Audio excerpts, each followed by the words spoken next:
table 1 and what does my 3-step say?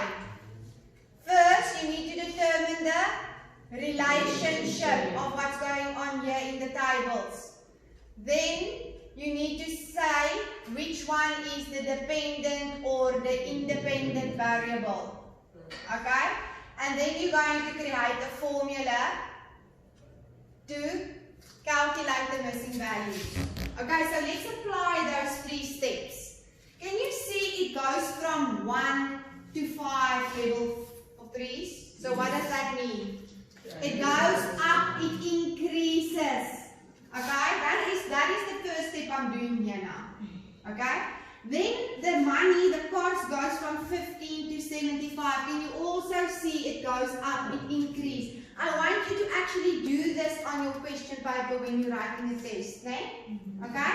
Then we can say, okay, remember we busy determine the relationship. Then we're going to say it is a direct relationship.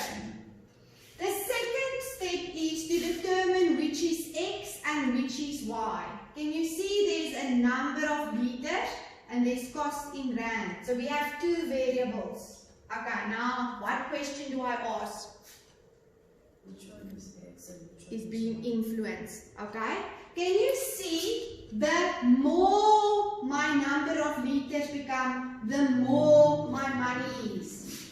So the amount of liters I buy is going to determine my cost in rands. Does it make sense, Bonnie? Your number of liters is influencing your cost. So your cost is depending on the amount of liters. That makes sense, Moose? If you are buying 1, then it's going to determine what amount you're going to pay. So this is being dependent, so it is the dependent variable, so it will be on the y-axis. Are you with me? The vertical axis. Okay?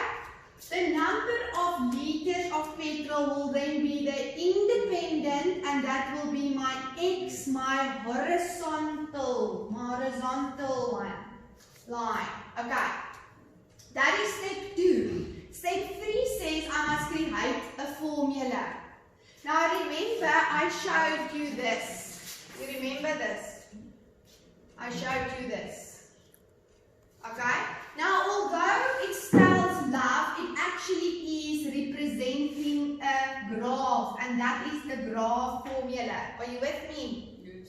So, when I have a direct relationship, is it clear to you that if I draw a graph, it's going to look like this? Sorry, that's why. Are you with me? It's going to be a straight line. Now, a straight line, Pony, has a formula that says y equals mx plus c. You remember that? Yes. Okay. So, it's similar to this, but this is what it is. Why am I telling you this? Because you can take your first step to determine your third step. Your direct relationship tells you that this table will have something that looks like this. Okay? But because there is no fixed value, it's only your rands and your petrol, the plus C becomes a 0 because it starts here by 0, and the C represents the place where it cuts the Y. So that falls away. So we just have left Y and MX. Are you with me? Okay. Now, what is Y? Y is my cost. Can you see that? Yes. M is my 15 rands I'm going to pay for 1 liter. And the X, remember there's a multiplication in between, is my liters of petrol. Are you with me, darlings? Does it make sense what I'm saying? Okay. Huh? Or you say no? Okay. Now I'm going to leave it like this. Remember, I'm not answering the questions yet. This is how I want you to do it before you get to this. Okay?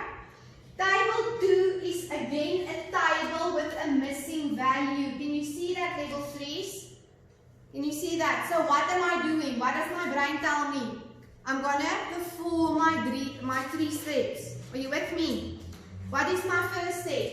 Determine the relationship. How do I do it? I ask myself, I go from 40 all the way to 120. That means my values increased. Are you with me? Are you with me? Yes. The second row goes from 4,5. I don't mind that missing value because there's a 1,8 in front of that. When I have a value from 4,5 all the way to 1,8, can you see it will do what? Will it increase or decrease when it does that? It decreases.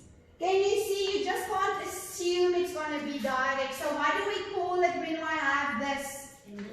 Indirect, or sometimes they talk about the inverse. It's the same thing. It's a synonym. It's the same word for the same meaning. Different word, same meaning. Pony, you look. Are you open or closed? Are you on the plane? Sujay, it's a recurring call. No, I'll just cancel it.